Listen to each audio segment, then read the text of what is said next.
Hello, Bipul sir. Yeah, hi sir. Am I Hi audible? sir. Yeah, sir. Yeah. Yeah. Yeah, Wait. yeah, let them Uh, join. We can start in 2 or 3 minutes. No worry. yeah, yeah. No problem. No problem. Okay, we will wait participant till will join. Okay. Okay, okay. Yeah. No problem.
Hello.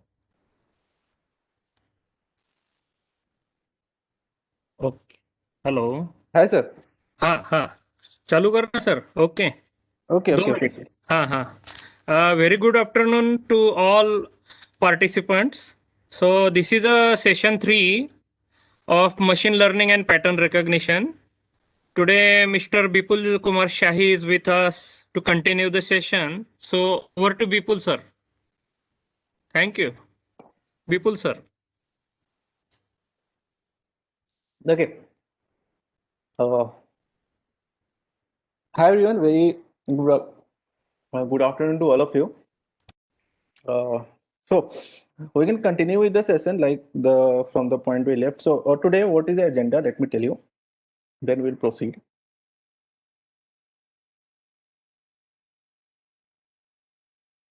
Okay, my screen is shared, I hope.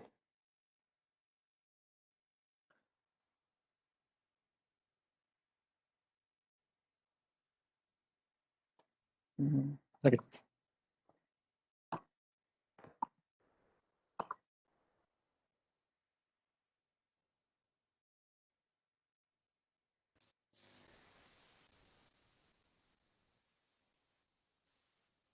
So we had started our journey with machine learning, and we had seen something, a small use case of supervised learning. Okay. So in the supervised learning, we had seen, if you can mute yourself, it will be good. Okay. In supervised learning, we had seen first the classification, like how can we classify the things into different category. Okay. Second, we had seen the use case of regression. We had seen how we can, make a model that can predict the values in continuous term, like continuous value, like that means like last class, like sales value or the amount prediction, salary prediction, age prediction. There can be a number of things, right? So that is a continuous value prediction regression. Okay. Second, we are going to see something that is known as unsupervised learning. Okay. Unsupervised learning. So in unsupervised learning, there are two things. First, it is clustering that we'll see today. Okay. And second, it is known as your dimension reduction that we will see tomorrow. Dimension reduction.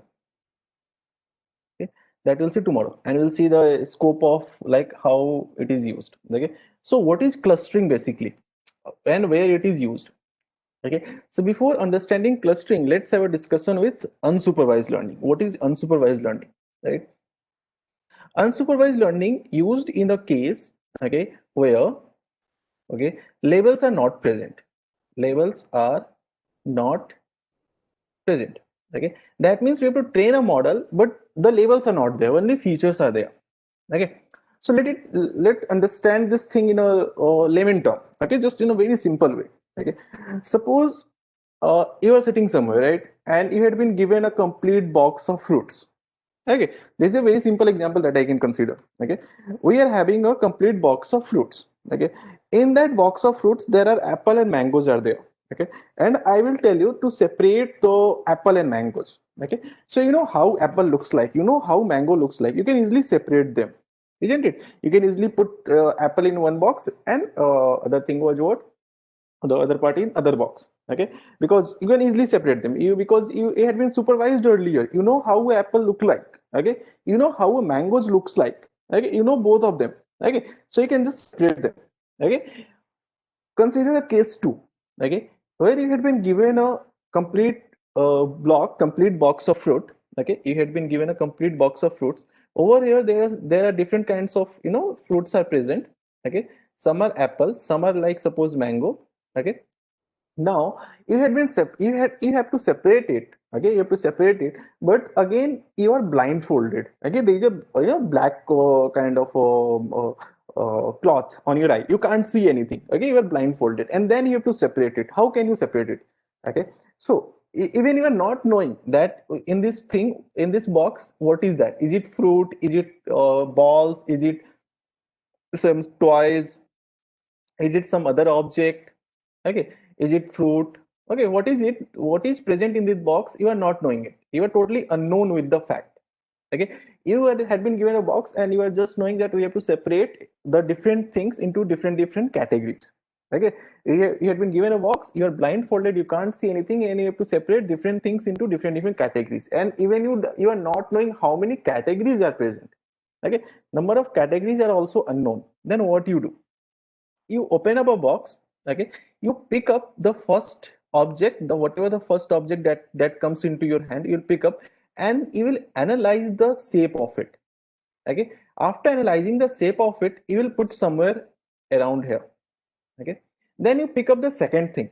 Okay, and when you pick up the second thing, again you analyze the shape of it. Okay, and you compare the shape of next object with the shape of first object. Okay, if the shape of second object is same as the shape of first object, what you do? You put it with the first object. Otherwise you will put it separately, isn't it? You will put it in a separate, you will put it separately. Okay, you can just imagine. Okay, I can't draw exactly same figure. You just put it separately, right? Then you pick up the third object and you compare with the objects that you picked up earlier. Okay, and if now you are having two reference point. Okay, so if it is matching with reference 2, so you will put it with reference 2. Okay? If it is matching with its reference 1, you will put it with reference 1. Okay, then you pick up the third object, right? You will pick up the third object, right? Again you will compare the shape, you will analyze the shape and compare, and then what you do, if it is matching with reference 1, you will put it with reference 1. If it is matching with reference 2, you will put it with reference 2, right? So that means by analyzing the shape, what exactly are you doing? You are making the clusters of similar looking objects. Okay, by analyzing the shape, what are you doing? You are making the clusters of similar looking objects.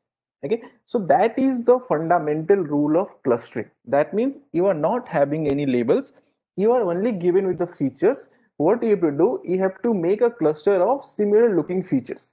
Okay, you have to make a cluster of what? You have to make clusters of similar looking features. Now question is how we can do it, isn't it? We have to do it, but how we can do it? So let's continue. Let's understand the things like how we can do it. Okay, so suppose I am having a coordinate axis. It's very simple, y and x. Okay, in this coordinate axis there are different features present. These features are representing what? That we don't know, but there are different features that are present over here. Okay, these features are representing something, but what they are representing, that we are not knowing. Okay, but these features, why I arrange these features like that? Because obviously the similar looking features will have a very close relationship with each other. Okay, that means if you put a feature of kind of apples, you are having a feature of apples and you are having a feature of mango, then obviously all the features of apple will be very close to each other, right? And all the features of the mango will be very close to each other. Okay, without any labels also. Okay, so that means it is more or like analyzing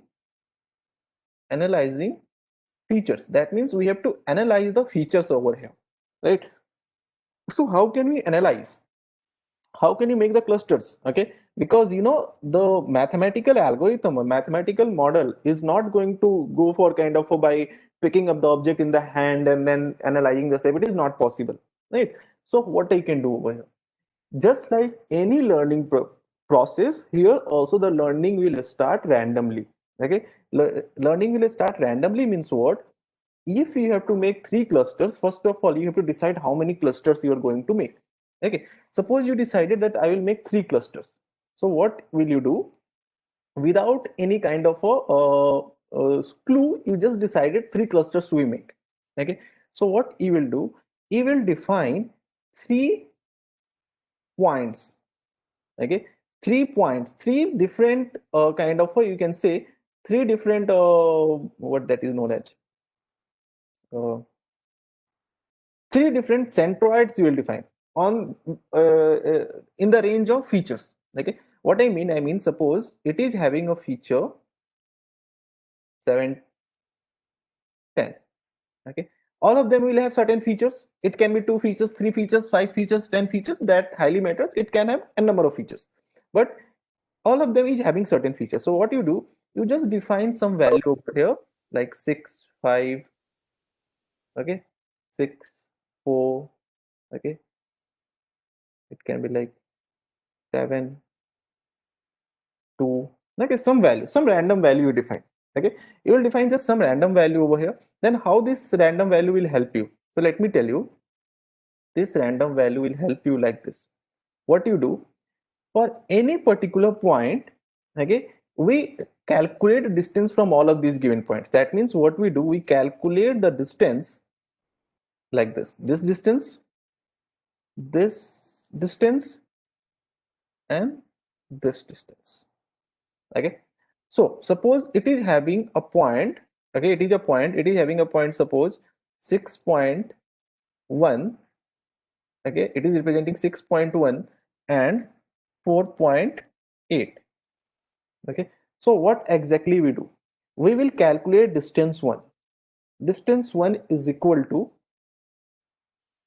6 minus 6.1 whole square, okay, plus 5 minus 4.8 whole square. Okay, distance 2, that will be equal to 6 minus 6.1 whole square plus 4 minus 4.8 whole square. Distance 3, okay, this will be equal to what, 7 minus 6.1 whole square plus 2 minus 4.8 whole square. Okay, so when you do it, obviously if you compare all these three distances, one of the nearest distance will be very smaller. That means out of these three, obviously one will be very small, okay, as compared to others one. So the smallest distance will be considered to put these things into the clusters of leading by that particular point, leading by this particular point. Suppose point A or sample A will go with that clusters which is governed by, or which is getting led by this particular point, okay, 6, 5, okay, this orange color point, okay, that is centroid 1, okay, so it will go with centroid 1, okay, and it will not go with centroid 2 and centroid 3, because centroid 2 and centroid 3 is much, it is at a more distance from it. Okay, so same process will be done for rest of all the points. So again, for the next point, distance will be calculated like this. Okay, distance will be calculated like this, distance will be calculated like this. Okay, so again it is from centroid 1, so it will also go with centroid 1. Okay, then again for the other point also distance will be calculated, one will be closest, it will go with that one. So this process will continue, and in the beginning, okay, after defining the centroid, there will be a random cluster created for all of these given points. That means what, just a minute, I will tell you what will happen. Let me remove it because I hope I know the distance formula. Okay, so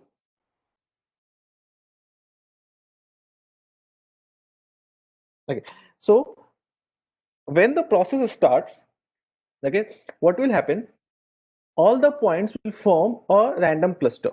Okay, so how can the random cluster be formed? Suppose the random cluster formed is like this is your first cluster, okay, then the second cluster,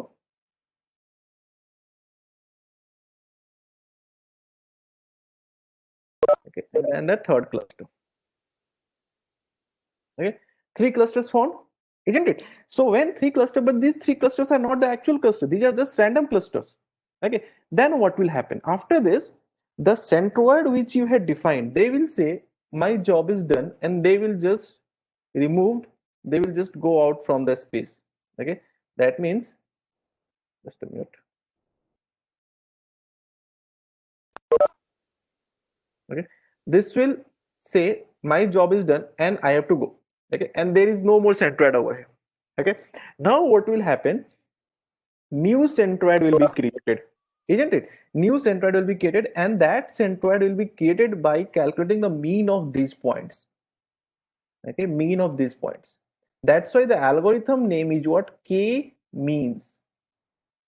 Okay, it will be calculated by the means of these points. These points are having certain features. These features will be used to calculate the mean. So that mean will give you a new centroid value.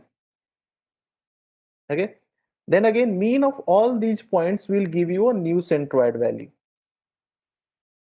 Okay, just a minute. Mean of these points will give you a new centroid value. So obviously your red colors are in Mori number, right? So this will be your new centroid value. Okay, then for third case, this will be used to calculate the mean. Okay, and this will be your new centroid value somewhere over here. Okay, then what will happen? This new centroid will be used to rearrange what? Rearrange your cluster. Now this cluster will lose its existence. They will say that now we are not anymore.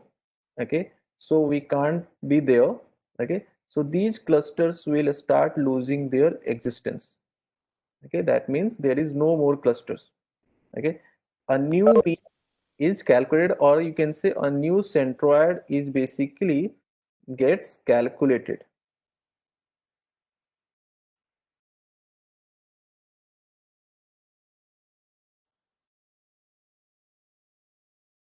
Okay,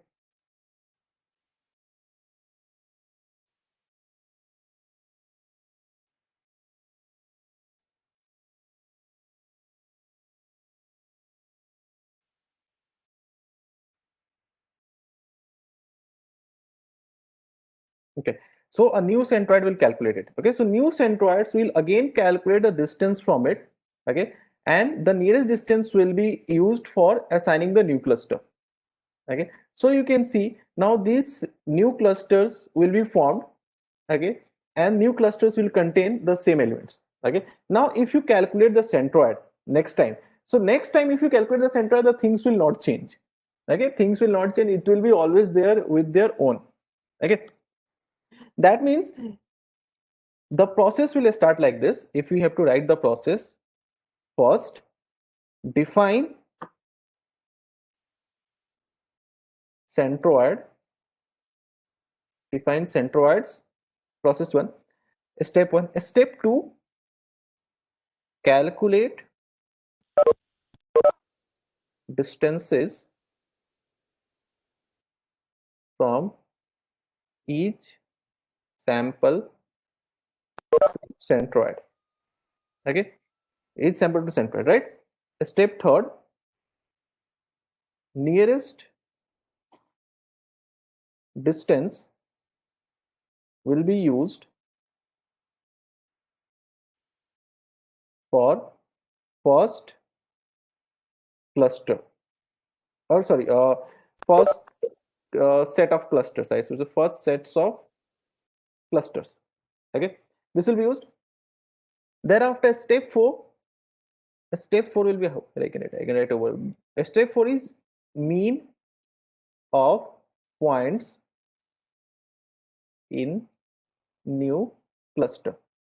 Okay, and from step 4 again step 2, and from step 2 from again step 3, then from step 3 again step 4, then again step 2, then step 3, then again this one. This process will continue again and again to the point or to the situation where it stops changing, where the clusters stops changing its location, where the centroid till the time centroid stops changing its location. Okay, when centroid stops changing its location, we can say now we are at a stable point. Centroid is not no more changing its location, so we can say things are done. Now we can continue with our clusters formed. Okay, this is how the process continue, right? So as of now, I can understand. Okay, I will take your query, but first of all, I can understand this is just a description. Okay, so with the description, only 50% to 60% things gets clear. Okay, so if we do it, then how it operates? If step by step we can see. Okay, if step by step we can see how it goes on, then it will be more clear for us, isn't it? So now we are going to see these things step by step, how it actually works. Correct. So to see this step by step, first of all, I will consider a demo or data, or you can say a kind of a dummy data. Okay, and thereafter I will use the actual data value. okay, some real-time case study. Okay, and then I will take your query, because first of all, let me explain the part up to a particular point. Thereafter, I'll take your query. Okay, so if you're having any doubts, note it down. Okay, so what we have to do, we need a data. So I will use a data that I, let me open the collab.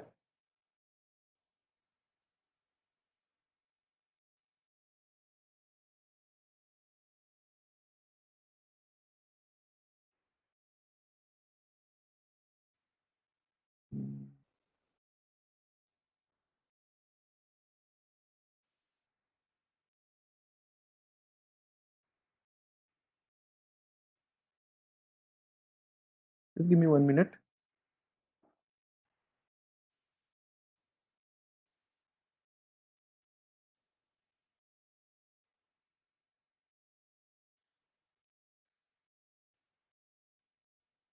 Okay.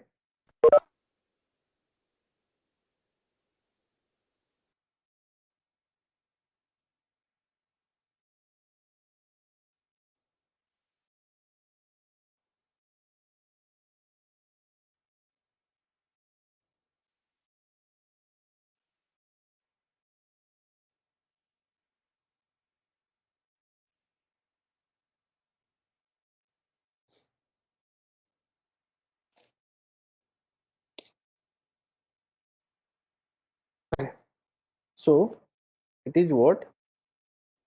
Day 3 unsupervised. Okay. So import pandas as PD.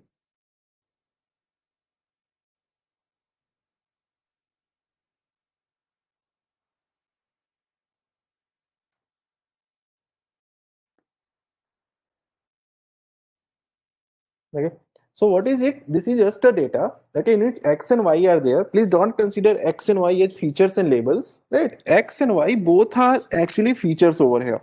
There is no label present. Okay, so please don't consider this thing as a feature and label. Okay, there is no label over here. It is just the feature and feature. Okay, two features. Okay, data set is two features, right? So let's do one thing. Plot it. Import matplotlib. Okay, plt dot scatter. Okay, data x comma data y, plt dot so. Okay, so what are we getting? We are getting this scattering plot. Okay, so what this scatter plot is having, there is no label present. Okay, but we have to assign the label. Okay, in a first set you can see there can be 3 clusters formed. Okay, this can be one cluster, this can be second cluster, this can be third cluster. Okay, there can be 3 clusters formed. Okay, so after forming the clusters, we can assign the label of our own choice. It can be 0, it can be 1, it can be 2, or it can be A, it can be B, it can be C, or it can be X, it can be Y, it can be Z, because ultimately there is no label present. Okay, so we can give a label of our own choice. Okay, so we can just assign a label to it of our own choice, right? But first we have to find out the features, like we have to assign we have to form the clusters of it, isn't it? So how can we form the clusters? Okay, so what I told you, we have to start the process with by defining the centroids. Okay, so how can we define the centroid? The centroid, it is not like that centroid will be defined anything, any value you can't define. Okay, centroid should be in a range. That means if you figure out x, sorry, data x, it is x, right? Just a minute. Yeah, data x dot minimum. Okay, so it will give you the minimum value, right? The same way, data x dot maximum, it will give you a maximum value, then data y minimum, data y maximum. Okay, so the minimum value of x is what? 12. The maximum is 72. That means centroid should be in a range of 12 to 72 for x coordinate. Okay, and for y coordinate it should be in a range of 7 to 70. Right? What I mean, if I am going to define a centroid, so CENT is equal to, I will define a centroid random value. Okay, so I need numpy, input numpy as np, better, np dot random integer. Okay, what range? It can be like 0 to, sorry, for x coordinate it is going to be 12 to 72, so 12 comma 72. Okay, then call sent. So it is your random value 70. Okay, that can be your x coordinate. Okay, what will be y coordinate? Y coordinate you can call like this. Okay, you can just copy this, paste it. Okay, it can be what? It can be 7, 70. It should not be outside the coordinate axis, right? So 1248. Okay, so this is my first centroid. If I will execute it for one more time, it will be my, it will change. It's a random value, right? So it is what? It is my first centroid. Okay, with x and y coordinate. If I am having three features, then I have to define in each centroid there will be three value.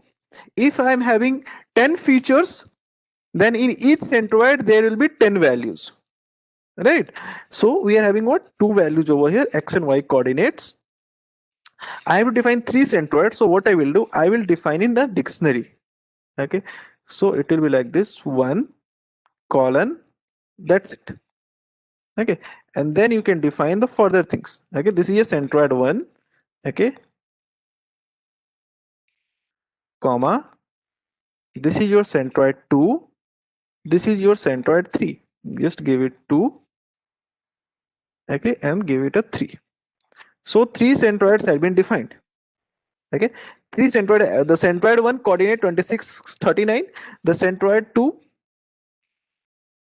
this is your centroid one, right? This is your centroid one, this is your centroid two, and this is your centroid three. Correct? Now, if we have to visualize it, how can you visualize it? You have to just copy this part and you have to paste it over here. Okay, and what I will do, I will use plt dot scatter cent one comma cent two, right? And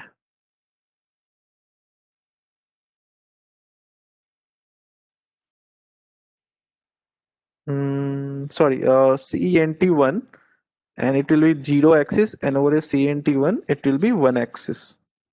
Okay, and over here also,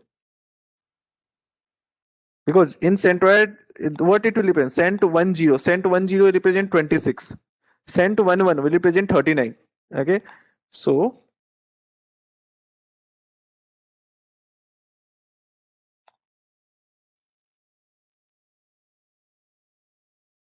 okay, cent20, cent30, cent21, cent31. Okay, so if I plot it, you can see these three centroids. Okay, these are present here. Okay, so these are always in coordinate. If I will again execute it, it will change its position. Okay, you can see these three centroids, these are present over here. Okay, so because of these three centroids, what will happen? The distances will be calculated. Okay, we have to calculate the distance of each point from these centroids, and based upon the distances, the first cluster will be formed. Okay, so let's calculate the distance. So how can you calculate the distance? We can calculate the distance like this. Okay, just a minute. Let me give it a color. Red.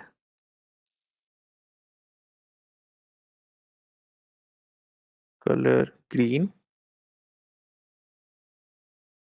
It is already in a color, but actually with with a uh, manual definition of color, we can easily identify. So red, green, blue, red, green, and blue. So red is our first centroid, green is second, and this is blue, right?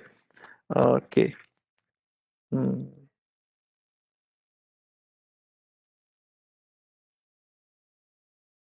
That's fine.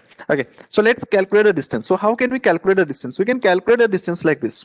Um, C and T. First of all, let me pick the data. Data X.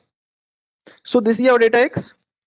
Okay, I have to calculate the distance of data X from all the centroids of first. We have from the first centroid. So this is my first centroid. Okay, X coordinate of first centroid is this one. Sorry, 0. This is the X coordinate of first centroid, 42. I have to calculate the distance, so I will just put it over here. Okay, these are the distances, right? The same way for Y data Y, okay, data Y minus CENT1, the Y coordinate. This is the second distances. I hope it is clear.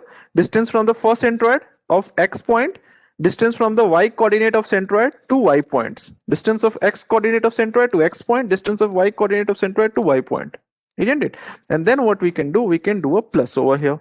Okay, as well as we can do a square of it. Okay, and here also we can do a square of it. Much better.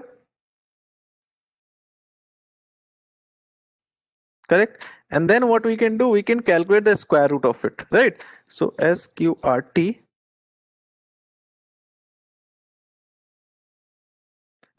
is not defined.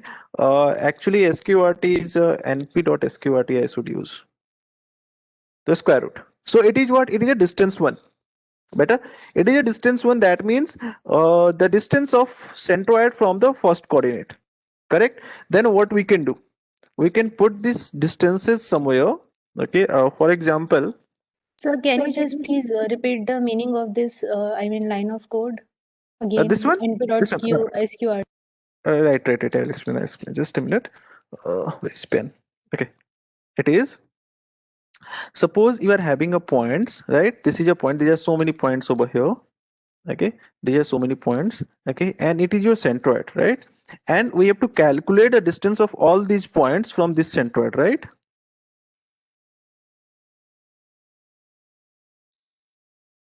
Right. This is what we have to do. So if you have to calculate distance, then what you can do? It is having a coordinate. Suppose X and Y. Correct. And this is having a coordinate, suppose x1 y1, this is having x2 y2. Okay, it is having x3 y3, right? It is how. Now if you have to calculate distance, how can you calculate? You can calculate like this: x minus x1 whole square plus y minus y1 whole square. This is the Euclidean distance that is calculated. That is the minimum distance. You may think like, why I am writing this formula, right? So just suppose there are 2 points. Okay, and we have to calculate the distance between these 2 points. Okay, then what we can do? We can write like this: x1 minus x2 plus excuse me, y1 minus y2. Okay, right? This is what I can write, but it is not a minimum distances. Okay, minimum distance is what? If I draw perpendicular from here, okay, and then it is what? It is a distance that is going like this. We have to calculate this distance. Okay, and if you had gone through Pythagoras theorem, and if you had known the minimum distance calculation, then what is the distance of it? The distance of it will be a square of this thing. Okay, a square of this thing plus root over. Right, so that means x1 minus x2 whole square plus y1 minus y2 whole square root over, and you will get this thing, the minimum distance. The same thing we are doing. This is centroid 1, the x coordinate of centroid. This is y coordinate of centroid. So we are subtracting x coordinate of centroid from all the x values and then squaring it. Okay, we are subtracting y coordinate of centroid from all the y value and then squaring it. Okay, and then what you're doing is square root. Getting a point? So that this is a distance of the centroid, okay, from all the given points. All the 18 or 19 points are there. So this is a distance from all 18 or 19 points. Am I clear? Yes, sir. Okay. So we have calculated the distance from all the 18 points from the first centroid. So is it like only first centroid is required? No. Look here, if it is your first centroid, okay, that's mean if it is your first centroid, you have calculated the distance from all the given points like this. Okay, these all distances has been calculated. Okay, all the distances, right? Now the same procedure needs to be done for the second centroid also. Okay, the same procedure needs to be done for the third centroid also. Why? Because this point will go with which centroid, to whom it is nearest. Okay, suppose it is nearest to green, so it will go with green. Okay, suppose it is nearest to blue, so it will go with blue, right? So how it comes to know like to whom it is nearest? As of now, it is only knowing the distance from the red point. It is not knowing the distance from the green point or blue point, right? So we have to calculate the distance from green point as well as blue point. Okay, these distances also needs to be calculated, right? So how to calculate it? Let's see. Same procedure will be followed. Okay, what we can do, data x, okay, data x minus centroid 2. Okay, what is centroid 2? You can see this is centroid 2. As I call centroid 2, this will be picked up. CENT2, this will be picked up. From centroid 2, pick the x coordinate, that is at 0. Right? A square root of it. Sorry, a square of it. Okay, plus data y. Okay, minus CENT cent to the second centroid and 1. Okay, the y coordinate, right? And then we have to get the square root of it. So just use np dot sqrt square root, or to the power 0.5 also you can do. Why it is coming each time? Okay, take the square value of this one also. Okay, and sqrt, right? So this is a distance from the second centroid of all points. Okay, the same way distance from the third centroid of all points, right? Only value that will change is this one, third centroid. Done. Okay, and then what we will do, we will just assign this thing by, as of now we are having a data set like this. This is our data. Okay, it is our data, right? Defining all x and y coordinates. Okay, that we have defined over here. Okay, that we have defined over here. This is a data that is present, right? What I will do, I will add over here 3 new column, data,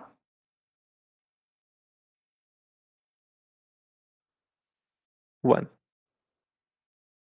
Okay, distance from the first centroid will be added in a column 1. Okay, distance from the second distance from the second centroid will be added in a column 2.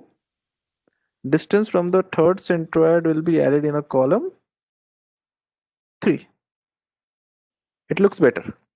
Okay, now if I call data, what I will get?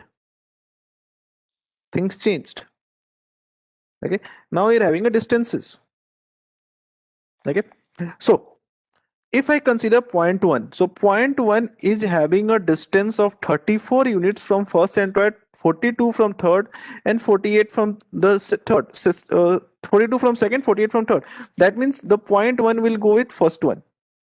Point 2 will go with second one. Point 3 will go with again the first one. Okay, point 4 will go with again first one. Okay, so this is how all of them will pick their nearest distance. Okay, so we have to compare it. How can we compare it? Right, so that is important. How can we compare it? So to compare, what we will do, we will pick data dot estimate ilog all the rows. Ilog means what? Index law. First column, all the rows, and I need columns. Columns number 1 I need, and up to columns number 3 I need. Okay, or I can just use, no, don't use ilog, just use log. Okay, so it is what that I got. Okay, we have separated the distances over here. Now what I can do, I can use over here IDX max. IDX max is what? IDX max will give you the ID of maximum value. ID of, sorry, IDX mean I should use the ID of minimum value. ID of minimum value means what? The ID of 34 is what? Is 1. ID of 26 is what? 1. ID of 17 is what? 1. ID of 33 is what? 1. ID of 41 is what? 1. That means ultimately I need this value, the ID, because this ID will play a role of label. By default, there is no label given. Okay, this ID will play a role of what? Labels, isn't it? So this ID will be present, right? So we have to get the ID, execute it. So we get ID 16, 16, 13. It is not like what I explained. Why? Because by default, it is comparing a complete column, okay, and picking the minimum value and then the ID of minimum value. It took what? It considered the complete column. But I need what? I don't need the complete column. I need what? I need the comparing should be between the, like this. The comparison should be between the 7, 8.4 and this one. The comparison should be what? The comparison should be between this. Okay. So, and it is comparing vertically like this, right? So what we have to do? We have to just make a small change over here. Just change the axis to 1. By default, axis is 0. Change the axis to 1. Okay. Now you can see the nearest 1, 3, 2, all are there. Right. All the nearest values are there. So what I can do, I can put this thing data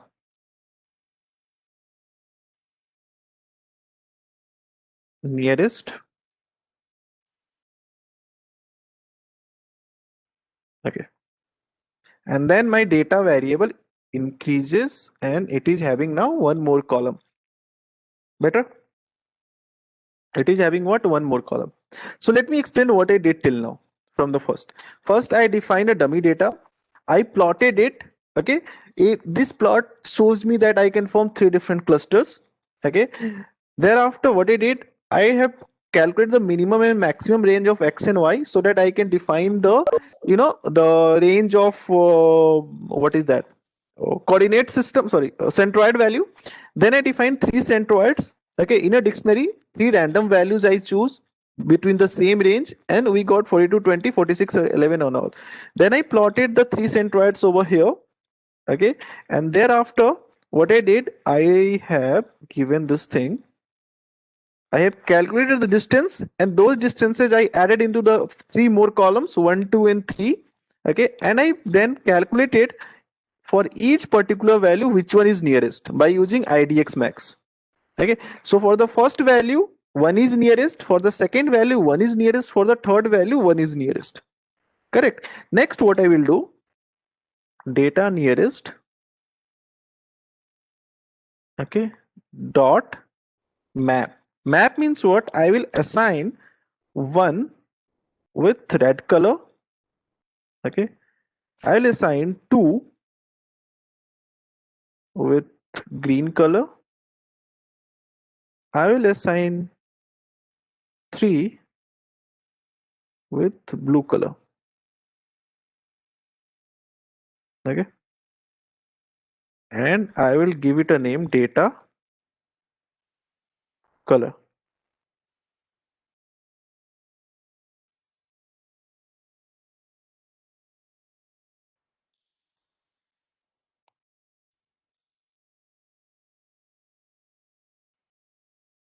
It should be passed in a dictionary actually. Okay, so what I got now, I am having a data value that is containing how many columns? How many columns are there? 7 columns. The first 2 columns are the features. Next 3 columns are the distances. The third column is the nearest, and fourth column is red color. So why I did it? So that I can plot it. That means now what I will do, I will just copy this thing and I will see the change that happens. Copy and paste it over here. Okay. Along with X and Y, I will give a color, data color. Right? What happened? Oh, sorry. It should be C is equal to data color. So you can see the plot with the green color. If you can compare with the first one, okay, the first one, the plot that I did, okay, the plot that has been made over here, okay, it is your blue, green, and red. That means the centroids are these ones. These were three centroids. This is your centroid, this is your centroid, and this is your centroid. Okay, so because of the nearest distance, okay, this is the first cluster that formed. Okay, from red color, all those points which are red in color, okay, all those points basically which are red in color is closest to this first centroid, okay, are closest to first centroid. All those points which are in green color are closest to green color, green centroid. All those points which are closest to blue color are in third cluster. Next, what will happen, these points will calculate their mean. Okay, these points will do what, these points will calculate their mean. Okay, obviously more red colors are present over here, right? These are the point where more this is the situation, these are the cases where more red colors are present, right? So what will happen, the mean will be close to this point. Okay, over here somewhere mean will be there. Okay, for green color there is only one point, so it will itself a mean. Okay, itself it will be the only mean, there will be no further mean, it will be the only mean, right? So it will be the only mean, so that means this is the mean too. Suppose this is centroid, this is updated centroid. Next, what will happen, this is going to be your updated centroid. Okay, this centroid will now lost its existence, there is no more centroid over here. Okay, this is updated centroid 1, this is updated centroid 2, and for blue color also somewhere over here, this is updated centroid 3. Now, by just looking at the image, you can see that if here green color will exist, then in next round, okay, in the next cycle, obviously this green color will capture some of the points close to it. Okay, in the next cluster, in the next cycle, what will happen, this green color will capture some of the point which are closest to it. Okay, so the point will closest to that means in the next cycle the number of green color is going to increase. As of now we are having just single green color, but in the next cycle the number of green color is going to increase because it will capture all those points which are closest to it. Okay, because obviously if these are the red points, okay, it is a point, these are the red points which are more in number over here. Okay, so these red points will obviously pull the centroid or the new centroid towards themselves. Okay, these are more in numbers, they will pull the centroids towards themselves. These blue colors are more in numbers, they will pull the centroids towards themselves. Okay, this is only green color, so this is just alone. Okay, there is no one with him, right? So he will, it will itself act as a centroid, it will itself act as a centroid, but in the next cycle it will pull this value also, it will convert this red into green, it will pull this blue also into green. Okay, it may possible it can convert this blue into green, but I'm not, I can confirm at this point of time. We'll see how it is working. Okay, so let's see. So what we have to do in the next cycle? Okay, so in the next cycle, first of all we have to update the centroid. Okay, so how can we update the centroid? We can update the centroid based upon the mean. Okay, so we have to calculate the mean of what, all the red color points. Okay, so how can we calculate the mean of all the red color points? Right, so we will use data filtering. That means data nearest. Okay, data nearest is representing what, the nearest points. Red color is represented by 1, so I will compare this thing with 1. So you can see at some point of time it is true, at some point it is false. Why it is true? Because wherever it is 1 it is true, wherever it is not 1 it is false. Correct, just pass the data through this true and false. So when you pass the data through true and false, what exactly are you getting? You are getting these magical things. All the data from cluster 1 is separated. These are the data from cluster 1. Okay, these are what, these are the data from cluster 1. Okay, I have to calculate the mean of what? All x and all y. So just pick x, this is your x, okay, and this is your what? Dot mean. Better? The same way, mean of y values. So use this thing over here, and this is a mean of y values. These are what? These are centroids. Okay, these are your new centroid. These are your old centroids. Okay, these were your old centroids, right? So, and these are your new centroids. So you are updating the centroid. That means CENT is equals, and then CENT equals. Okay, so we are updating the first centroid because of first cluster. So CENT1 0, CENT1 0. So what we did, we updated the first centroid because of first cluster. The same process will be done for rest of the two centroids, right? So copy this, paste it over here, paste it over here. CENT1, CENT2, and CENT3. Okay, it will be close to 1, second will be close to 2, and third will be close to whom? 3. Right? And execute it. So you can see the updated centroid now. So you can see centroid value change. The first it was 4220, second it is 42.320. Second it was 4611, it is 7 and 11. Third it is 49 and 24, it is 46.22 and 24. Okay, so all the three centroids changes its value. Okay, all the three centroids changes its value. Correct. So once they changes their value, what they will do? They will again calculate the distances, isn't it? So how they will calculate the distance? They will calculate the distance like this. Okay, where is it? This is how they will calculate the distance, isn't it? So just copy this whole thing, okay, and paste it over here. So they are now calculating the distances, right? Distance calculated like earlier. Now they will do what? They will figure out from where they are closest. So how they will figure out from where they are closest? They will figure out from where they are closest with the help of data nearest.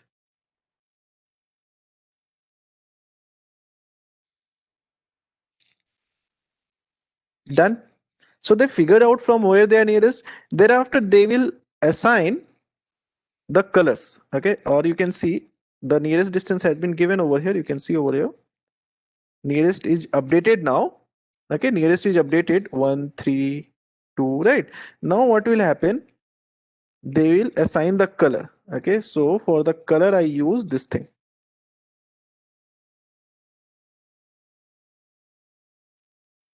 They will do the color. Okay, so color is also assigned. Now what they will do? They will we have to just map it, or you can, sorry, plot it, right? So all those things that I did earlier, same thing I am repeating, just with the updated centroid. I did only one thing over here new. I just updated the centroid based upon the clusters. In each cluster I calculated the mean, and that is the new centroid, and things gets changed over here. Okay, plot it. First of all, I will not give any color as of now. Okay, I just want to verify where the centroids are. Okay, so these are your new updated centroids, you can see. Okay,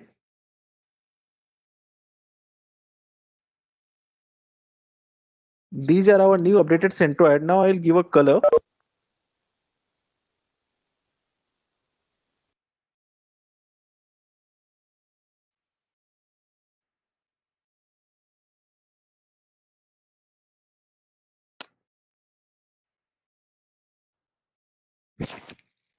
Okay, so you can see the situation changes. Okay, so we were having earlier how the situations are changing. These were your new centroids. Okay, and because of this new centroid, this is a situation that I'm getting. Things are changing. Okay, if the things are changing, again what we will do? Again we will try to make it like execute the same thing again, okay, to make it better. Okay, so what I will do again, I will go back. Okay, again I will calculate the new centroid value. Okay, so let's calculate it. This is the updated centroid value. Based upon updated centroid value, again distance will be calculated. Again minimum will be calculated. Updated value, colors assigned to it, plotting is done. Okay, so again situation changes a bit, right? That's blue color and all those things are changing its location. Green color is also changing its location. Always green color is singly number. I don't know why, like green color is not in. Anyway, this time it will increase. Let's see. Again it will execute. Again centroid updated. Distance calculated. Nearest figured out. Color assigned. Color is just for visualization. Color is not important.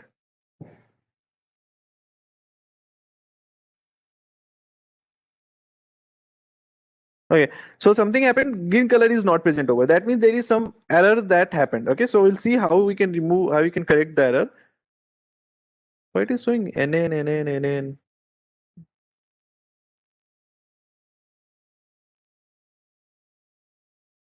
Is there something missing?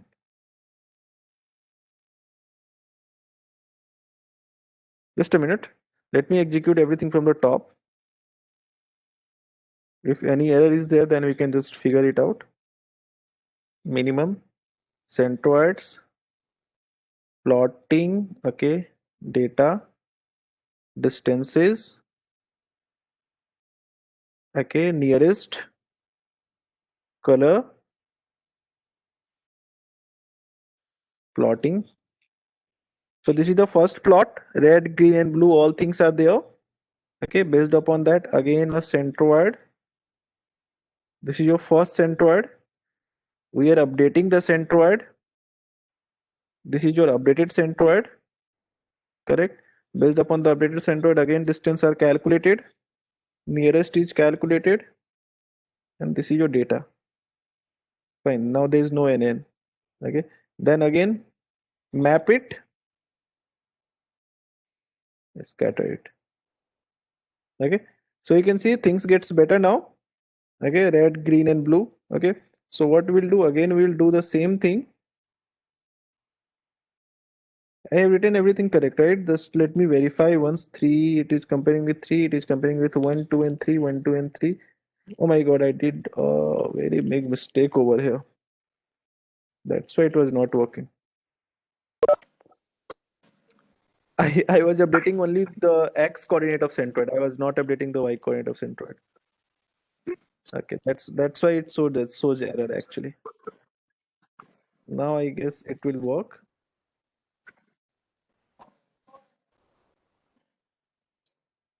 Plotted. Okay, so you can see the things are getting arranged, right? So obviously we can't execute it again and again. So what we do generally, we put it into the loop. Okay, so I'll show you how we can put it into the loop. Don't worry. First of all, I will show you stepwise, and thereafter I will create a complete algorithm. Okay, so things are getting better. It is going more closer to the blue color. Blue are getting clusters. If we have to see the centroids only, what you can do, you can just remove it, or you can give a separate color.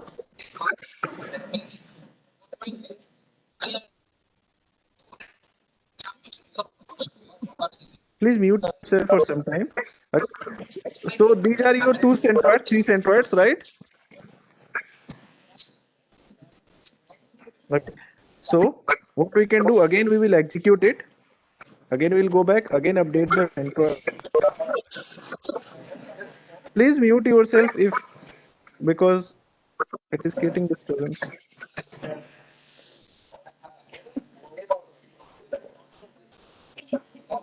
Oh. Okay. So now it gets better. Okay, it gets much better, and now clusters are formed. Okay. So it means things.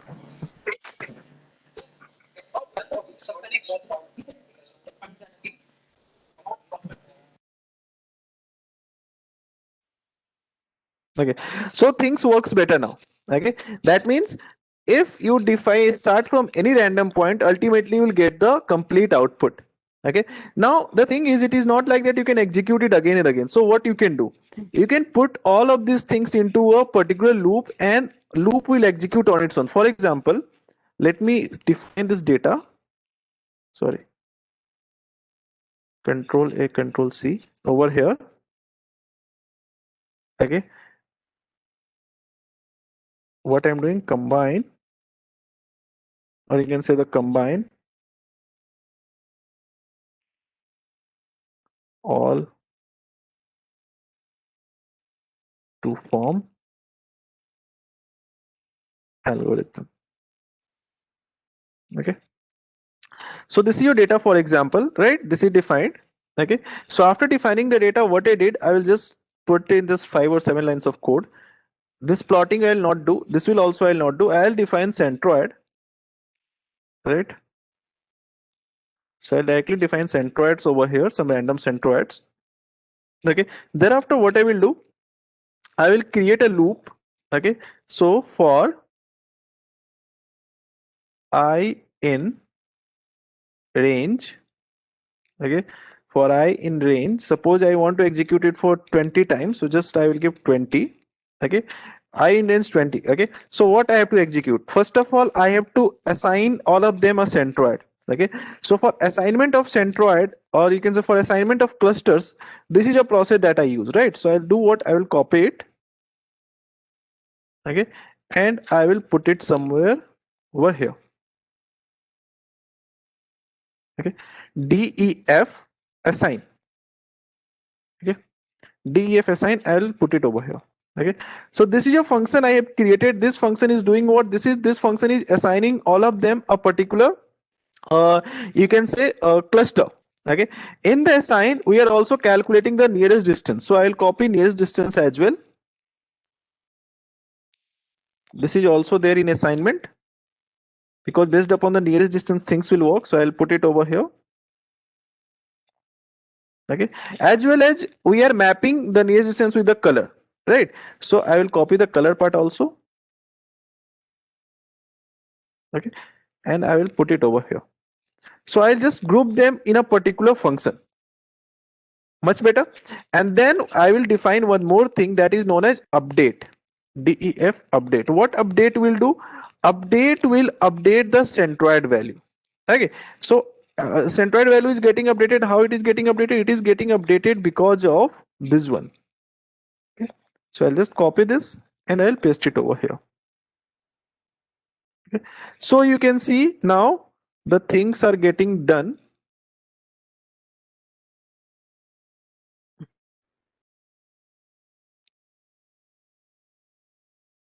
Okay, so what we are having, we are having a data, then centroids are defined. This is the assignment function, this is the update function, right? For I in range 20. Okay, what I will do, first of all things get assigned. Okay, first of all, if you must have seen, first of all things get assigned. Assigned means what? First of all, with the help of centroid, this will execute. This will execute to figure out all the things, to figure out the nearest values and all, right? And thereafter what will happen, thereafter update will execute to update the centroid. Okay, and then again assign will execute. Okay, then again update will execute, then again assign will execute, then again update, then again assign, then again update, then again assign. Okay, execute it. Okay, and at the end just plot to verify that if it is working or not. Okay, just plot to verify if it is working or not, right? So this is your complete thing. You can see in 20 iterations things worked and you are getting the cluster. Okay, that means if you see, I have started from here, this is your data set, right? Data set can be there, then centroids, then there is a function of assignment, then there is a function of update, and then there is a function of, then the complete thing we are executing at once, and then we are plotting to get the things. So what exactly are we getting? We are getting the data, okay, x comma y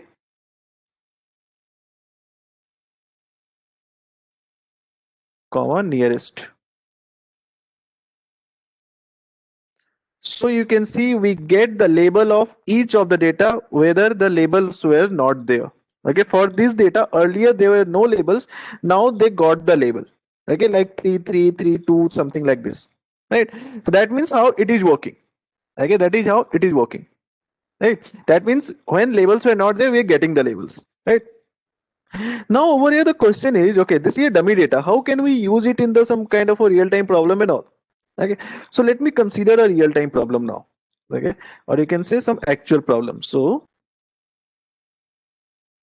actual clustering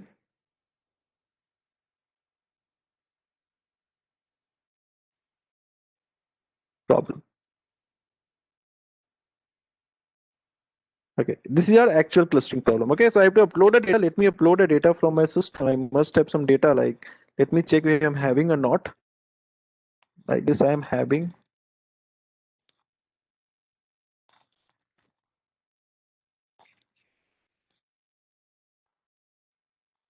Yeah.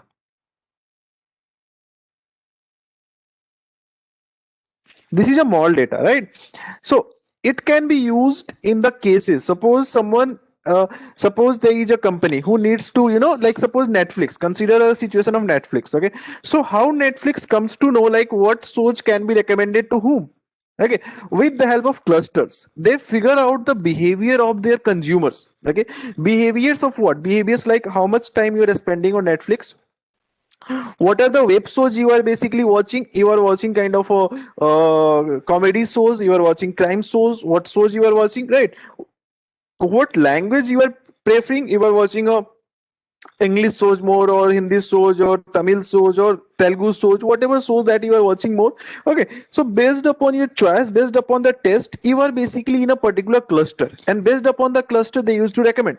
Okay, so there can be a number of other algorithms also they can use, right? It is not like that whatever I'm saying the same, but that is the one way they can choose to. Okay, this is one of the way through which they can recommend. Okay, or consider a case that like some credit card company. Okay, like there is a bank who is giving the credit card. Okay, so how they can figure out like credit card can be given to whom or can't be given to whom? Okay, or suppose there is a digital marketing. You know how digital marketing basically goes on.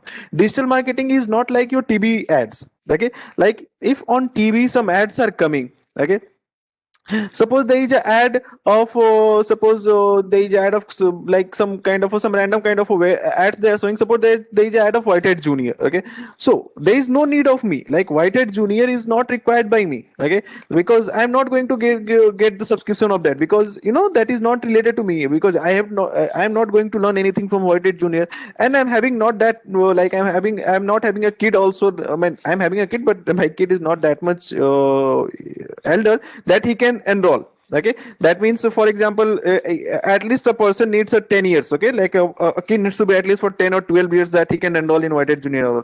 So that is not related to me, but still I can those ads are shown to me. Okay, so all those ads which are not related to me, those ads are also shown to me on TV. But if at the same time I consider Facebook, Instagram, or YouTube, or any other such platform, any other digital platform, so what happened? Only those ads are shown to me which are related to me. Okay, if I search for any tourism company, okay, because I have to make a, I'm planning for a tour. Suppose I am planning for a tour. In that case, I am searching for some tourism company, right? So when I search for some tourism company, all of a sudden I will see all over my digital network there will be so many tourism companies start flashing. Okay, they start getting flashing. Okay, so why they're getting flashed? They're getting flashed because I had shown my interest somewhere in that particular domain. So I am I the algorithm of Facebook, the algorithm of Instagram, the algorithm of YouTube, the algorithm of Google, basically you can say judged me. Okay, they judged me. They just figured out that I should be in that particular cluster where the tourism ads are running. I should be in that particular cluster where tourism ads are running. Okay, so they thereafter they start flashing the tourism ads to me. Okay, so that's how it's a very targeted marketing can be done through clustering. right? There is a credit card company, they need to propose a credit card to someone, so whom they can propose. Okay, suppose there is a person who is earning 50,000 rupees and he is expending 60,000 in a month, right? So obviously it is good to propose him, right? So or it's better their regulations, like they will decide. Suppose they expect someone is expending more and earning less, then how good is it to propose the credit card, that the company can think of that particular pattern. But that means if they can have a pattern, they can easily understand to whom to give what kind of service. Okay, for example, I am having a mall data over here. Okay, import pandas as pd. Okay, mall underscore df is equal to pd dot read underscore csv mall dot csv. Yeah, so mall underscore df dot head. So over here we are having a data like this, right? The customer ID, the gender, age, annual income, and spending score, isn't it? So if I have to form a clusters based upon the annual income and spending score, how many clusters I can form, right? So let me do one thing. I will just make a little change. I will consider only these two values. I will not consider the other two values. Sorry.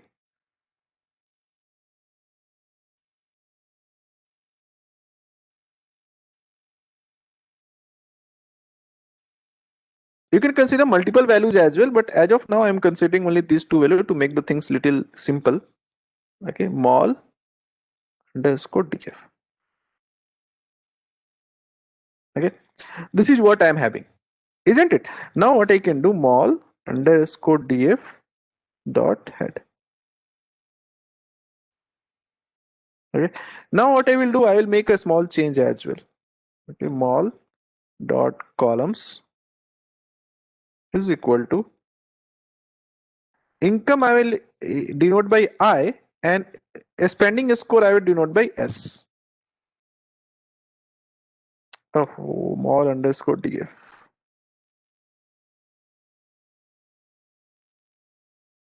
Okay, so now my data is looking little good as compared to, so income is represented by I and S. Okay, now I'll plot it. PLD dot scatter mall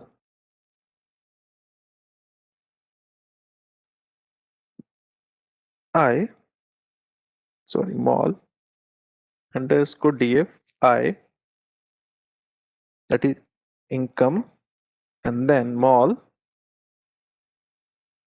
underscore df S.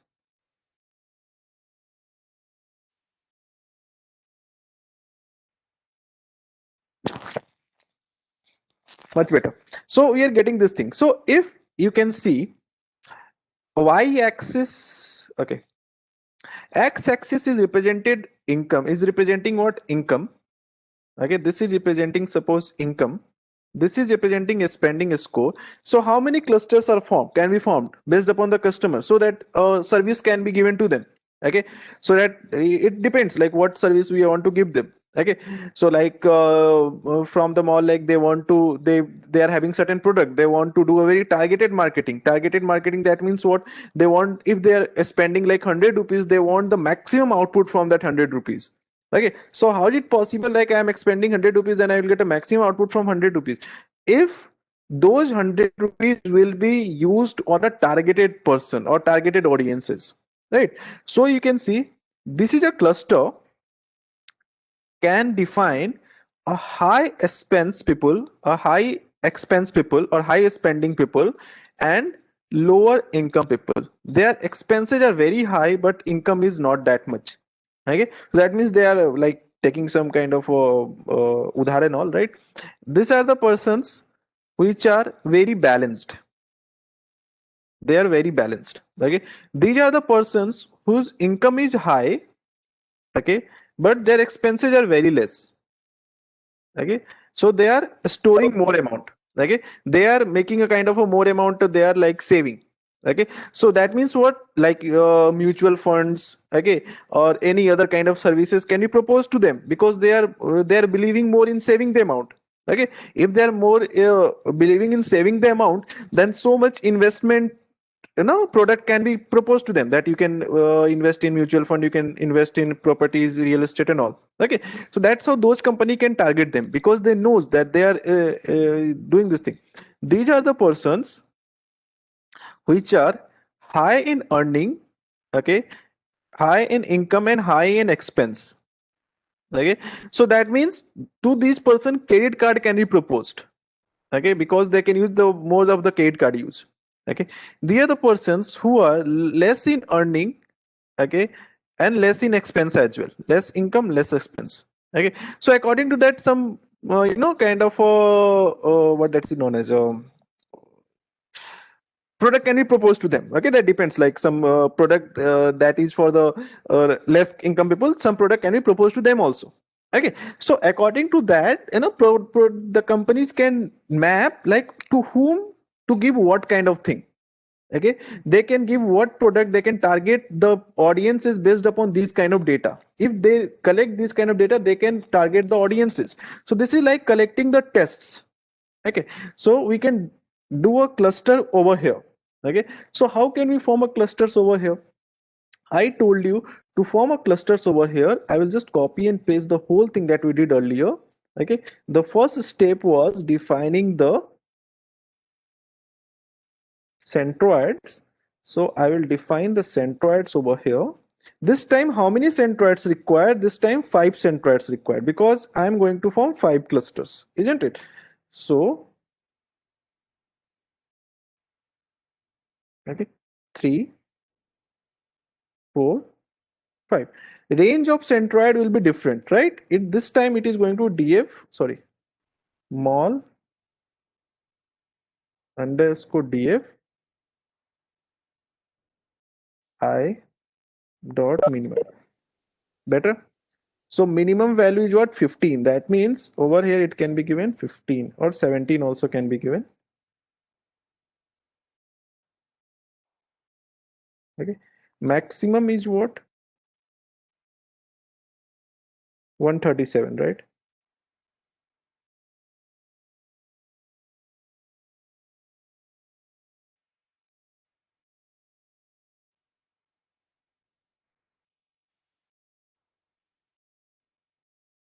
Okay. DF expense 99. So it is showing 99, so I can use 99 over here, because it should not be outside the coordinate system, otherwise it will be very difficult, right? Okay. Minimum is what? 1. That means I can give over here 1.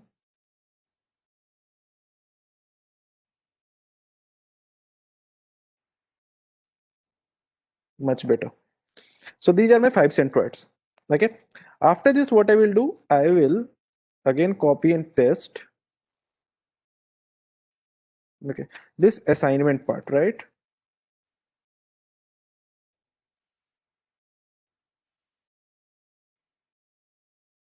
Okay. It is what? Data 1, data 2, data 3, and data 4 will also be there. So I'll just copy this. This copy paste is little, sometimes don't work good. Sometimes if you copy paste and things will not be changed, like the value that we want to change will not change, then it will be very big trouble. So data, it is not going to be data, right? It is going to be mol df, right? That is also a challenge over here, that we have to replace all the data with mol df. Okay. B.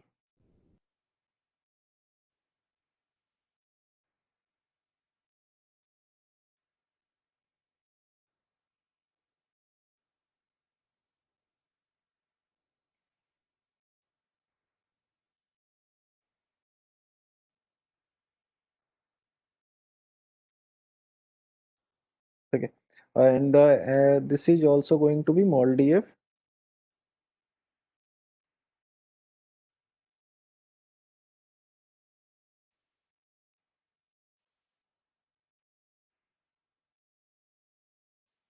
Okay, X will be replaced by whom? Capital I for income. Okay, centroid 1, 2, 3, 4, and 5. Right, 5 centroids. The same thing will be done for the next one also. It will also be mol df.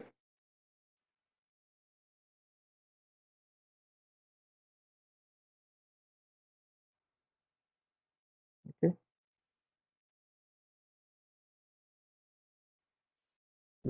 and it is your what? Expense.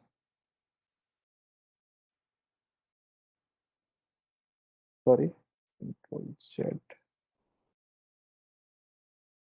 Expense, right? Centroid 1, 2, 3, 4, and 5. And then the first coordinate. I am hoping that I am not doing any error, but God knows. Okay, and here I can use 5. Okay, x is equal to 1. That's better. 1, 2, 3, 4, 5. Color I can give 1, 2, 3. Two more color I can give over here. Comma. For the 4, I can assign a color like brown. Okay. For the 5, I can assign a color black. Okay. So 4 and 5 I have assigned the color and all. So let's see how is it working. Mol df, here also mol df. This is what I am missing. Again, it will not work. Mol df, and here also it should be what? Mol df.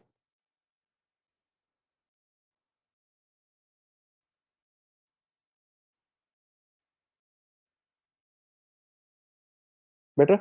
So now let me verify everything once again. 1, 2, 3, 4 mol df I, mol df s, and then 1, 2, 3, 4, 5, 1, 2, 3, 4, 5. That's better. Nearest, okay, calculated perfect color, mol df, map, and all those things are better. So let's see for the best possible luck, because I just copy pasted. I can't assure that it will behave how. So the assignment, that means clusters will, whenever this loop will be, whenever this function will be triggered, the clusters will be assigned. Okay. After this, we are having what? Update function.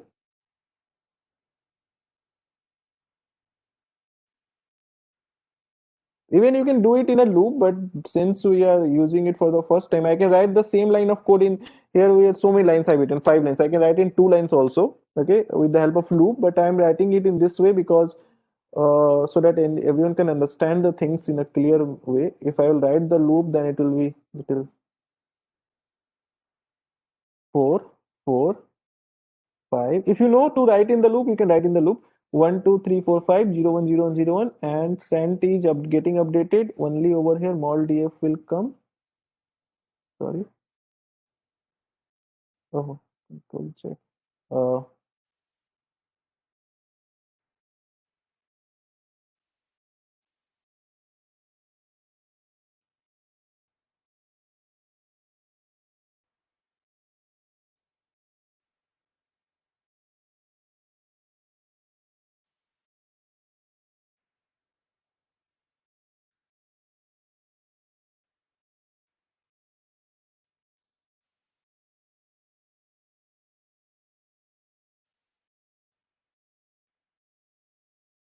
Done. And this data will also be replaced, right?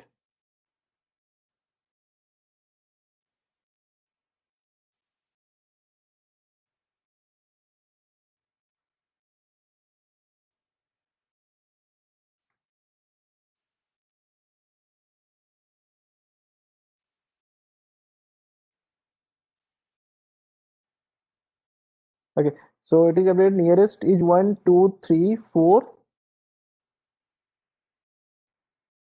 and 5. Okay. It was X and Y. Now it is I and S.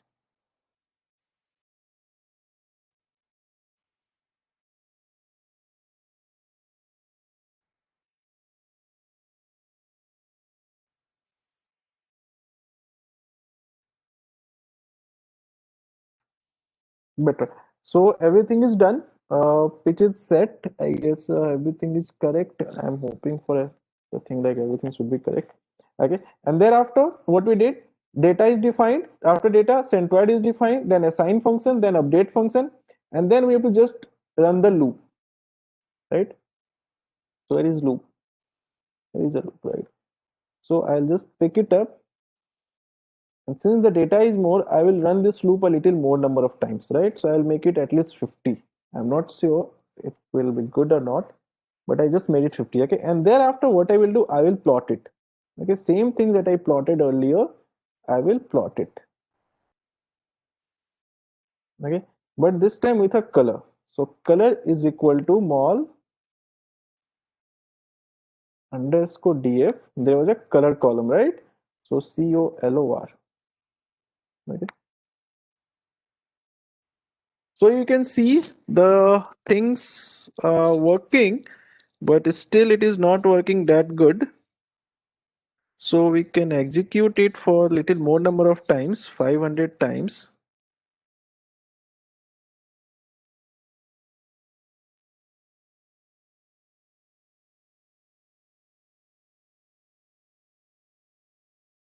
Done. Now let me plot it. Why it is not changing a bit? I guess I did some mistake. That's why it is not changing.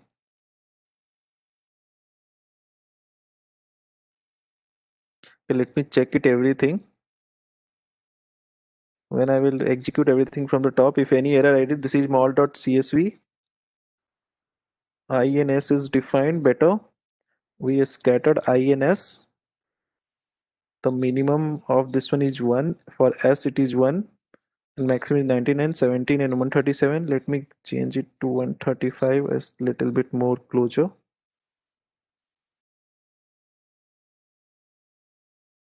Okay, and make it something like 95.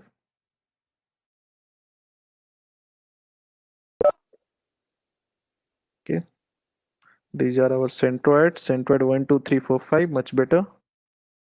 Okay, assignment. In the assignment, it is mol 1 np.sqrt. From I, all the centroids you subtracted. From S, all the centroids you subtracted. Calculate the square root of it. And then sqrt. Okay, here I did mistake, I guess.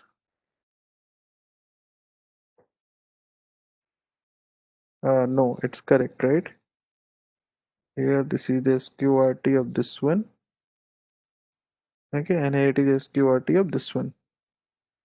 Okay, it's fine. Centroid 1, 2, 3, 4, sqrt mol tf5 1, 2, 3, 4, 5. Nearest will be what? You are comparing 1 to 5. Axis is 1. Okay, then 1, 2, 3, 4, 5 color had been given to it.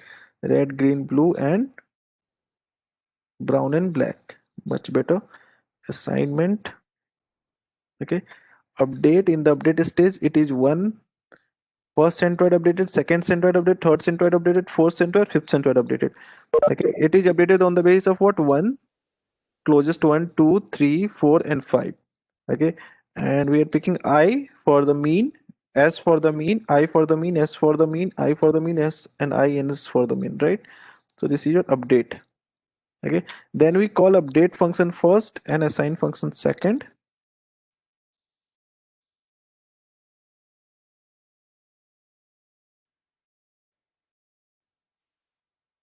Then it should be updated. Let's see. Okay, so you can see the 5 clusters had been formed. Okay, you can see the 5 clusters had been formed.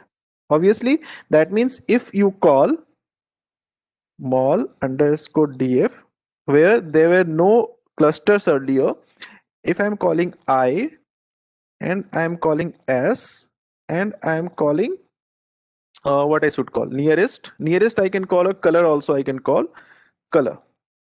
So I am getting the labels over here. So if it is red color, all those persons who got a label R, all those persons who got a label R are belonging to that category where the income and expense both are very less. Okay, are belonging to that category. That means what I can do, df mol underscore df, right? And what I can do, color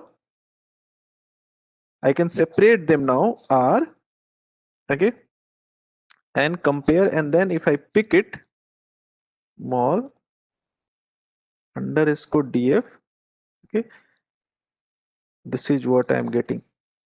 So these are the persons, okay, these are the, that's how we can keep changing this label. It can be R, G, B, Brown, and something. So these are the persons, okay, these are the persons whose consumer ID is like 0, 2, 4, 6, 8, 10, like this, okay. These are the persons who are having a low income and low expense ratio. Okay, if I have to figure out a person with high income and high expense, what I can do, I can compare green. So I am having the information of all those persons who are high in income and high in expense. These are the persons who can be categorized as high income and high in expense. Correct? High in income and high in expense. Okay. And these 1, 2, 3 is not important as of now. 1, 2, 3, 4, 5. These you can remove. Okay. And you can consider only over here I and S.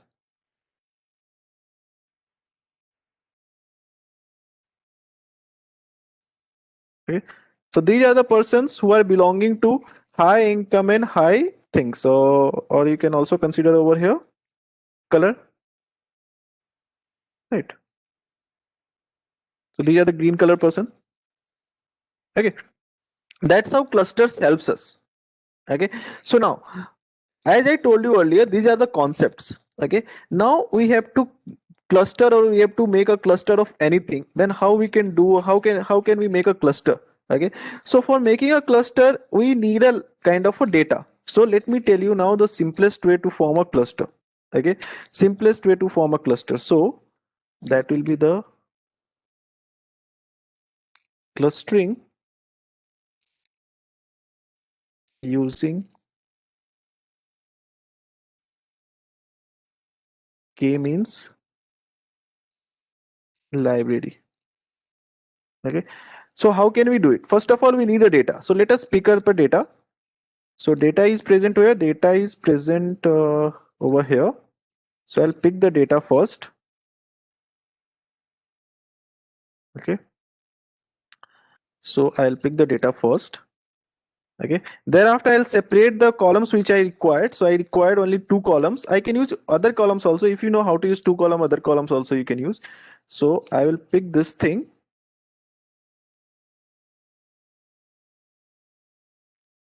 Okay. And thereafter, mol underscore df dot columns. Okay. Is equal to in for income, sp for expense or spending score. Okay. And then it is done. Okay. So you know how it will look like, mol underscore df.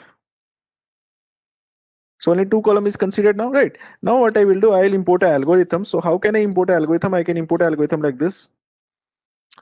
From sklearn dot cluster import k means, okay, sorry, k means, then km model, k model I can write over here is equal to, assign the model or define the model like this. Number of clusters I want, number of clusters is equal to 5, correct? And then I can do what? K model dot fit mol underscore df. Okay, it will automatically form the cluster, the 5 cluster. We want to see all those clusters. What we can do, we can use this thing, k model dot predict mol underscore df. Okay, it will predict the things, right? And this predicted value you can store in the same data frame by calling mol underscore df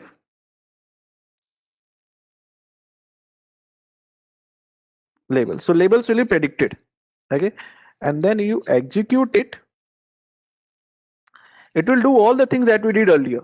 Okay, pick the data, define the import algorithms, and all things can be done in just 1, 2, 3, 4, 5 lines of code. Okay, and then call mol_df. So you can see the labels over here. This label is started from 0. Okay, when I created the algorithm, I have started my labels from 1. Okay, but in this case, the label have started from what? 0, 0, 1, 2, 3, 4. Okay, the final label is 0, 1, 2, 3, 4. Okay, what I can do, I can define the color to it. How can I define? Put the labels dot map. Okay, what I am going to map? 0. Okay, 0 can be mapped with red color. Okay, 1 can be mapped with green color. Always visualization will not is not possible. It is only possible if you are having 2 or 3 coordinates, but after 2 or 3 coordinates, visualization is not possible. We can only handle mathematically. Okay, comma 3, 0, 1, 2, 3. 3 can be what? Brown. Then 4. 4 can be what? Black. Okay, and it will be your colors.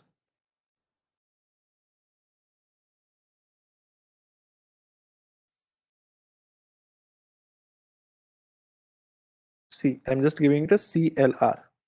Okay,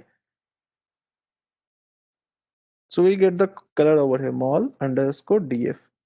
Okay, you are getting a color over here, right? So you get a color, and once you got a color, you know how to plot, right? So you know how to plot. That means in this case, 0 is representing R. So we have to see R is representing what. Okay, we are not sure R is representing what, right? So what we can do, in the first case, R was representing a less income person, less income, less earning person. In this case, what it is representing, we can get it to know after plotting or analyzing. Okay, so if we can plot, we use plot, but if we can't plot, we can use some other things. Okay, like the mathematical analysis. So in and sp, in x coordinate, sp y coordinate, and color will be what? Mol_df CLR.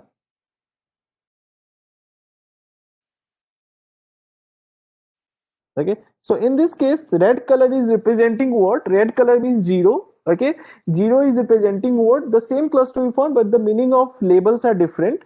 Okay, if we are using the library, the meaning of label is what? C is represent, the red color is representing high income, less expense people. Black color is representing low income and low expense people. Green color are the most balanced person. Brown color is high income, high expense people, and this blue color is high expense but less income people, right? So that's how colors, the meaning of color is different, but ultimately clusters are same, right? This is a cluster by library, and this is a cluster by our own algorithm. If you compare, both are same, only the meaning of colors are different. So when you go for any kind of a, any kind of a project creation, use this way. Just go with a library. Okay, define the library, and then in the library, just define the number of clusters and fit it, and then predict it. When you predict, automatically you get the label. Those labels you can use for your further analysis. Okay, so this is done. One more thing that we need to know, that is known as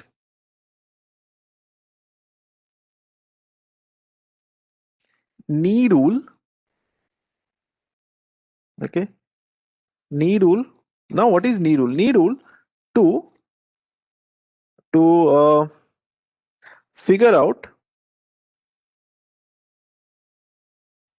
number of possible clusters. Okay, what it mean? It means that when I will give you the data, I will not tell you how many clusters to be formed. In some case, this particular plotting can help you, but there can be a case where you can't plot. Suppose I had given you a feature with there are 100 features, then how can you plot 100 features? You can plot maximum 2 or 3 features, because the plotting can be done maximum on 3 coordinates. Okay, if you're having 5 features, then you can't plot it, right? So there should be some mathematical way to figure out number of clusters. Okay, and that is known as what? Knee rule. What is knee rule exactly? Let me tell you. Whenever we are having a data like this, okay, this is going to be your first step. Knee rule is going to be your first step that will tell you the number of clusters. So for this, what we'll do, we'll create a loop for I in range, okay, 15 or 12, any value you can use, okay, 12 k ms. This is your model. K means, okay, number of cluster I am going to change now. Number of clusters is equal to I. Okay, it is now not fixed, it is now variable. First it will be 1, then it should be 1 over here, define, otherwise it will take 0 and will throw exception. First it will be 1, then 2, then 3, then 4, then 5, 6, 7, 8, 9, 10, 11, right? Then what we do, kms dot fit mol underscore df, right? And then we have to calculate something called kms dot inertia. What is inertia? I will let you know. First of all, let me tell the use of it. Define a loss variable over here. Loss is equal to null array. Okay, and in this loss, I am appending loss dot append. Done. Okay. Now what I did over here, I will show you by plt dot plot range 1 to 12. X-axis, on y-axis it is going to be loss. Okay, then plt dot show. Okay, so what it did exactly, it is showing that if I am having, okay, it is showing a knee point over here. Okay, sorry, it is showing a knee point over here, right? This knee point is at 5, right? I can't draw vertical, I don't know why. Okay, it is at 5.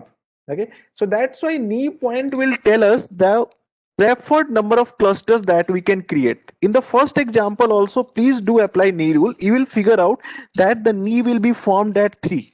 Okay, that means when we start the process, okay, when we start the process, we have to apply the knee rule, and then we have to figure out how many clusters we formed. Then you may ask that if we have to apply this thing at first, then why am I applying it at the end? Because I'm explaining as of now. Okay, and to understand the knee rule, we need to understand the clustering concept, because knee rule depends upon the clustering concept. That means what knee rule exactly do. Let's see what it exactly do. If suppose you are, oh, why can't I draw what it is getting drawn like this? Just a minute. Okay, so suppose it is what we are having. So some values that we are having over here, some values that are having over here. Okay, some value that we are having over here. Sorry. Okay, now I am not sure how many clusters to form, so I will apply knee rule. So what knee rule will do, first of all, the number of cluster, it will start with 1. That means there will be a single centroid. Okay, then it will fit the data. Then inertia, inertia means what, distance of this single centroid from all the given points. Okay, distance of this single centroid from all the given point. That's why you can see that over here the graph started from the very top. Okay, thereafter in the second loop things will change. Okay, in the second loop what will happen, distance will be calculated, but this time the two distances will be considered.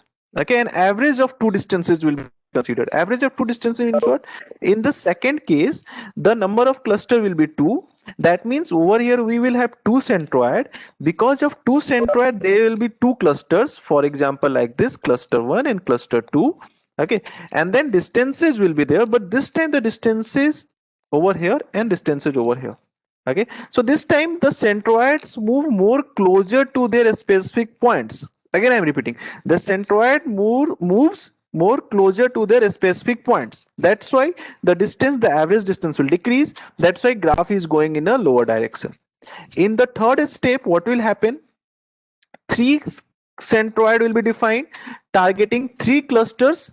Okay, that's why centroid will move more closer to their specific points. Okay, like 1 centroid, 2 centroid, 3rd centroid. So their distances will be more less. In the fourth, it will start getting overfitted. Okay, that means now four cluster will be formed. Okay, so distances will be more smaller. Fifth, five cluster will form, distances will be more smaller. So continuously your distances are decreasing, you can see over here. Okay, if you can see continuously distances are, this is a maximum difference distance. Okay, this is the second, this is the third, it is the fourth, and it is the five. So from the point it started like in this direction, that means not changing too much, or you can say after this point it gets much smaller, the distances are very small. That means we can say after this point things are getting overfitted. Okay, so we can say that 5 is the best possible choice with which we should carry on, right? So in this case it is 5. If you compare the same thing for the first case, it will be 3, and that I am leaving up to you. You should try this thing and just apply the knee rule over there, and you can get the knee at 3. So you can decide that I have to form 3 clusters or the 5 clusters, and then you can apply this particular thing, this particular library, and then clusterings will be done. So let me share this program with you along with the data first. After I'll take your query. Yeah, please. Sir, in this unsupervised learning, like in linear, we have this MSC to measure the, for like how accurate we are. And in the other one, like logistic regression, we were having that accuracy thing. Like in this unsupervised, like what is that like to calculate like how accurate we are? Like our No. targeted marketing is right. This Right. I got your query. Actually, for calculating any kind of accuracy, we need a labels, right? Here we are not having any labels, right? So we can't calculate any accuracy like that, like we can calculate in other cases. Okay, over here we can't calculate the accuracy and all because for calculating accuracy or label or error anything, you need to have the previously certain values. Okay, you need to have labels or something like that. Then only you can calculate the accuracy, isn't it? So over here we can't do anything like that. Here the accuracy can be figured out only after deploying the things for the real. That means whatever the data we are having, using that data we just create a generalized concept. Okay, so that thing may work, may not work. Okay, that is not like that will always kind of a things where it will work. Okay, but that thing may work or may not work, right? So but it gives us a general idea. Okay, general idea of the data, like how we can go with a data. Okay, if we have to form, we have to work, how we can get a if you want to proceed, how we can carry on with the data, right? So that's why here we don't go for any kind of accuracy or error calculation. Okay, yeah, what we can do, there is one process that we can do. Just a minute. There just a minute, where is it? Where is it? Yeah, over here. What we can do over here, by default we were not having any labels, right? But after deploying, after creating the model, we got a label. Okay, like 0 1 2 3 4, whatever the label we got, right? So that means what we can do now, we can make a supervised learning. Now we can go for the supervised learning process. Okay, now we can either store the data over here.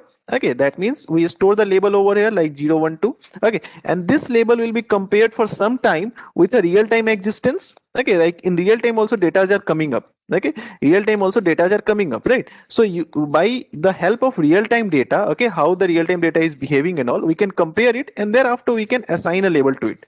Okay, that means we can finalize the label. Okay, these are the labels working good. Okay, and thereafter we can make a supervised learning. That means it can be act as a feature and it can be act as a label, right?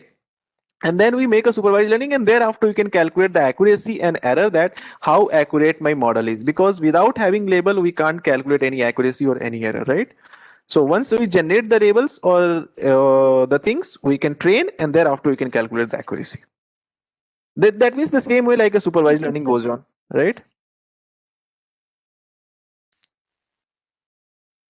Yeah. So I've said this thing, just go for the Kaggle, search for more data sets. Okay, and try to apply this unsupervised learning over those data sets also. Like you may got a data set called Xcalera data set is also there, that is also good for supervised. Okay, Xcalera Kaggle.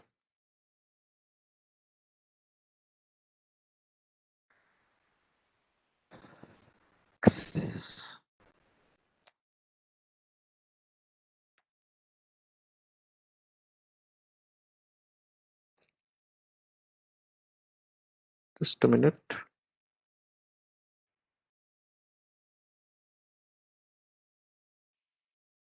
X Calera is only CLARA. X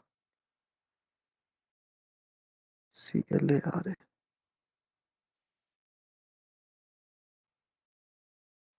Okay. So this is also good data that you can try. Okay, for unsupervised learning, X Calera. So this is what you can try. Okay, and if you're having any doubts, you can just discuss it. Okay. So this is about the unsupervised clustering. In the next class, we'll discuss unsupervised dimensionality reduction. Okay, that is very important thing for our model preparation. We'll see this thing tomorrow morning, I guess. As of now, if you're having any things to discuss, please feel free to ask.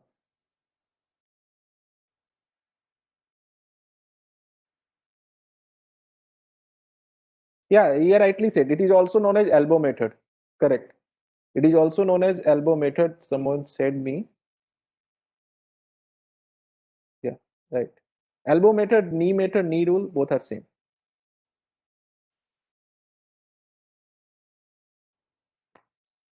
So I guess it is done.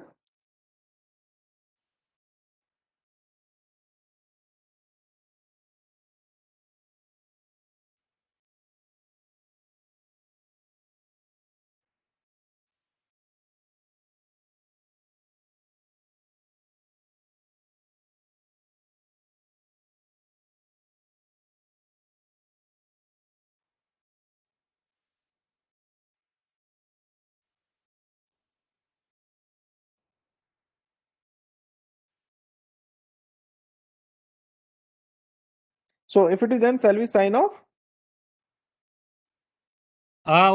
Bipul, Yes, sir, please. hello, Yes, sir, you are audible. Please continue. hello. Yeah, am I not audible? Yeah, audible. Okay. Over. Yeah, it's over. Like it's done. Okay. Then thank you, Uh, Bipul, then for th- today. th- Morning you have to join 10:30, na? Definitely, I will join Yeah, on time. yeah. So Right, I hope everyone has cleared his doubt. No problem. right. So ठीक है, thank you. Then no problem. Thank you very much, Okay, Bipul. okay. Thanks a Okay, lot, everyone. okay. Take care. Okay. Yeah. Thank you all the participants. Thank you very much. So we will meet tomorrow 10:30 sharp. I will share you the link of tomorrow on your email as well as your WhatsApp also. Okay, no problem. Okay. Okay. Bye for Okay. now. Yeah. Bye. Okay.